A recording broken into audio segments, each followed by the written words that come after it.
PC ನಾಲ ರಿಪೇರಿಗೆ ಅಂತೇಳಿ 5 ಕೋಟಿಯಿಂದ ಖುಷಿ ಪಡೆದಿರುವಂತ ಕಾಲ ತುಂಬಾ ನೋಡಿದೀವಿ. 5 ಲಕ್ಷಕ್ಕೆ ತೋರಣ ಕಟ್ಟಿ ಬುದ್ಧಿ ಪೂಜೆ ಮಾಡಿ ಇದೇ ತರ ಸಭೆ ಮಾಡ್ತಿದ್ದು. ಇವತ್ತು ನಮ್ಮ ರವಿಕುಮಾರ್ ಅಣ್ಣನ ಕಾಲ ಎಡೆಯಲ್ಲಿ ಲಕ್ಷನೂ ಲೆಕ್ಕ ಇಕ್ಕಿಲ್ಲ, ಕೋಟಿನೇ ಮುಖ್ಯ. ಲಕ್ಷ ಅಲಸ್ಯ ಅಂದಂಗೆ ಕೋಟಿ ಲೆಕ್ಕದಲ್ಲಿ ಕೆಲಸ ಮಾಡ್ತಾವ್ರೆ. ಈ ತರ ಹೃದಯಪೂರ್ವಕ MLA ನಮ್ಗೆ ಸಿಕ್ಕಿರೋದು ಬಹಳ ಅಪರೂಪ ಅಂತ ಹೇಳ್ತೀನಿ. ಆಮೇಲೆ ನಾನು ಗೆದ್ದ ತಕ್ಷಣ ರೈತರು ಗದ್ದೆಗಳಿಗೆ ನೀರು ಹೋಗಲ್ಲ, ಅದು ಬಹಳ ವರ್ಷಗಳಾಗಿದೆ. ಎಷ್ಟು ವರ್ಷ ಆಗಿದ್ದಣ್ಣ? 20ರಿಂದ 30 ವರ್ಷದ ಮುಂಚೆಯಿಂದ ₹1 ಕಡೆಗೆ ದುಡ್ಡು ಬಂದಿಲ್ಲ. ಏನಾದ್ರೂ ಬಂದಿದ್ರೆ ನಾಲೆ ಅಭಿವೃದ್ಧಿ ಆಗಿರ್ಬೋದು, ಬಟ್ ನಾಲಾನ ಒಂದೇ ಸರಿ 5 ಕೋಟಿ ಎಲ್ಲ ಹಾಕಿ ಒಂದು ಊರುಗಳಲ್ಲಿ ಅಭಿವೃದ್ಧಿ ಮಾಡುವಂಥದ್ದು ಬ್ರಿಟಿಷ್ ಕಾಲದಲ್ಲಿ ಆದಂತ ನಾಲೆ ಆದ್ಮೇಲೆ, ನಾಲ್ವಡಿ ಕೃಷ್ಣರಾಜ ಒಡೆಯರ್ ಕಾಲದಲ್ಲಿ ಆದಾದ್ಮೇಲೆ ಯಾವತ್ತೂ ಅಭಿವೃದ್ಧಿ ಆಗಿಲ್ಲ. ನಮ್ಮ ಸರ್ಕಾರ 100 ಕೋಟಿ ರೂಪಾಯಿಯನ್ನ ಇದಕ್ಕೋಸ್ಕರ ಬಿಡುಗಡೆ ಮಾಡಿದೆ. ಅದರಲ್ಲಿ 5 ಕೋಟಿ ರೂಪಾಯಿನ ನಿಮ್ಮೂರಿಗೆ ಹಾಕಿದೀನಿ. ಆಮೇಲೆ ಪಂಚಲಿಂಗೇಶ್ವರ ದೇವಸ್ಥಾನದ ಕೆರೆ ಅಭಿವೃದ್ಧಿಗೆ 4 ಕೋಟಿ ಹಾಕಿದೀನಿ. ಅದಕ್ಕೂ ಬರವರ ಬಂದು ಭೂಮಿ ಪೂಜೆ ಮಾಡ್ತೀನಿ. ಅದು ಟೆಂಡರ್ ಮುಗಿದಿದೆ. ಇದ್ರ ಜೊತೆಗೆ ಈ ಸುತ್ತ ಮಾರಗೊಂಡಹಳ್ಳಿ, ಕೆರಗೋಡು ಮತ್ತೆ ಒಡೆಗಟ್ಟ, ಜೋಡಿ ಒಡೆಗಟ್ಟ, ಈ 3 ಪಂಚಾಯಿತಿಯ ಉಳಿದ ಎಲ್ಲಾ ನಾಲೆಗಳು ಅಭಿವೃದ್ಧಿಗೆ 30 ಕೋಟಿ ರೂಪಾಯಿನ ಈಗ ಆಲ್ರೆಡಿ ನಾನು ರಿಲೀಸ್ ಮಾಡಿದೀನಿ. ನಮ್ಮ ಸರ್ಕಾರ 120 ಕೋಟಿ ರೂಪಾಯಿ ನನಗೆ ಕೊಟ್ಟಿದೆ. ಅದರಲ್ಲಿ 30 ಕೋಟಿ ರೂಪಾಯಿನ ಈಗ ಆಲ್ರೆಡಿ ರಿಲೀಸ್ ಮಾಡಿದೀನಿ. ಅದು ಟೆಂಡರ್ ಆದ್ರೆ ನಿಮ್ದು ಇವಾಗ ಏನು 5 ಕೋಟಿ ಕೆಲಸ ಆಗುತ್ತೆ. ಇನ್ನು ಮಿಕ್ಕಿದ ಏನ್ ಬಿಟ್ಟಿದೀವಿ ಅದಷ್ಟು ನಾಲೆಗಳನ್ನ ಆಧುನೀಕರಣ ಮಾಡ್ಕೊಡ್ತೀವಿ. ರೈತರಿಗೆ ನಿಮ್ಮ ಜೀವಿತಾವಧಿಯಲ್ಲಿ ಇನ್ನು 50 ವರ್ಷ ನಿಮ್ಗೆ ಎಲ್ಲೋ ನೀರು ನಿಲ್ದಂಗೆ, ನಿಮ್ ಗದ್ದೆಗಳಿಗೆ ನೀರು ಬರೋಂತ ಕಾಲದಲ್ಲಿ ನೀವು ನನ್ನನ್ನು ಕೆಲಸದಕ್ಕೆ ನಿಮಗೆ ಉಡುಗೊರೆಯಾಗಿ ಕೊಡ್ತಾ ಇದ್ದೀವಿ. ದುಡ್ಡು ತರಕ್ಕಾಗಲ್ಲ. ಆ ಫೈಲ್ ಎಲ್ಲ ಮೂವ್ ಆಗಿ ಈಗ 3 ತಿಂಗಳು ಏನಾಗಿತ್ತು, ಇದೆಲ್ಲ ಹಿಂದೆ 3 ತಿಂಗಳು ಮುಂಚೆ ದುಡ್ಡು ಬಿಡುಗಡೆ ಆಗಿ ಟೆಂಡರ್ ಆಗಿದೆ. ಈ 3 ತಿಂಗಳು ಆಡಿಟಿಂಗ್ ಅಂತ ಬಂದು ಗೌರ್ಮೆಂಟ್ಗಳಲ್ಲಿ ದುಡ್ಡು ರಿಲೀಸ್ ಆಗಲ್ಲ. ಈ 3 ತಿಂಗಳಲ್ಲಿ ಆ ಕೆಲಸ ಆಗಿರೋದು. ಮುಂದೆ ಇನ್ನೊಂದು ತಿಂಗಳೊಳಗಡೆ ಎಲ್ಲ ಅದು ಬಿಡುಗಡೆ ಆಗುತ್ತೆ. ನಿಮ್ಮ ಬಾಬು ಜಗಜೀವರಾಮ್ ಬಿಲ್ಡಿಂಗ್ನು ಕಟ್ಕೊಡ್ತೀವಿ.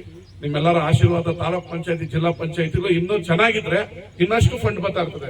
ಪರವಾಗಿಲ್ಲ, ರವಿಕುಮಾರ್ಗೆ ದುಡ್ಡು ಕೊಟ್ಟಿದ್ದಕ್ಕೆ ಸರ್ಕಾರದಲ್ಲಿ ಎಲ್ಲ ಕಾಂಗ್ರೆಸ್ ಪಕ್ಷ ಗೆಲ್ತು ಅಂತ ಇನ್ನೂ ಖುಷಿ ಆಗ್ತಾ ಇರ್ತದೆ. ಜಿಲ್ಲಾ ಪಂಚಾಯತ್, ತಾಲೂಕ್ ಪಂಚಾಯತ್ ಗೆದ್ರೆ ನೀವು ತಿರ್ಗಾ ಅದೇ ಹಳೆ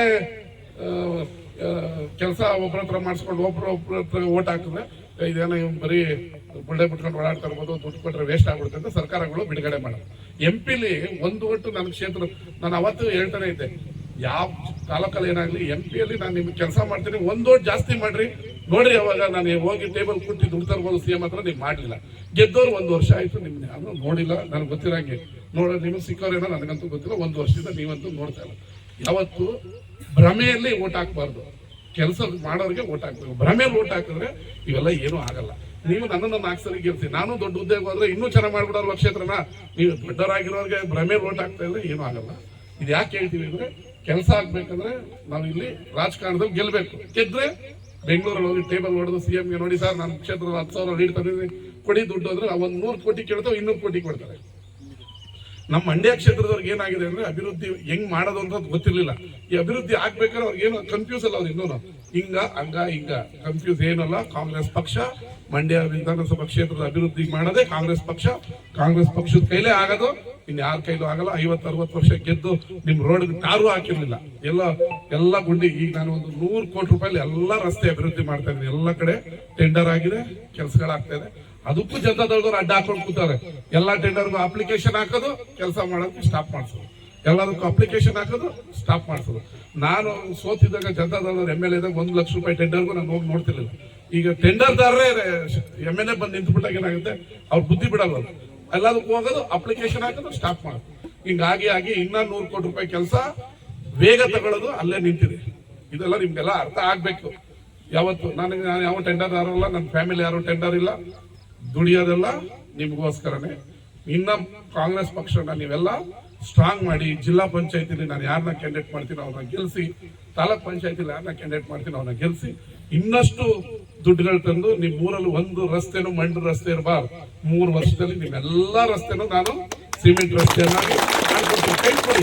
ನಾಳೆ ಬೆಳಗ್ಗೆಯಲ್ಲಿ ಯಾವ್ದು ಮಂತ್ರದಂಡದಲ್ಲಿ ಆಗಲ್ಲ. ಪಂಚಲಿಂಗೇಶ್ವರ ದೇವಸ್ಥಾನ ಕಟ್ತೀವಿ ಅಂತ ಮಾತು ಕೊಟ್ಟಿದ್ವಿ. ಇನ್ನೊಂದು 6 ತಿಂಗಳೊಳಗಡೆ ಎಲ್ಲ ಪ್ಲಾನ್ ಎಲ್ಲ ರೆಡಿ ಆಗ್ತದೆ. ಕಟ್ಟಿ ನನ್ನ ಕಾಲದಲ್ಲೇ ಅದನ್ನ ಉದ್ಘಾಟನೆ ಮಾಡ್ತೀವಿ.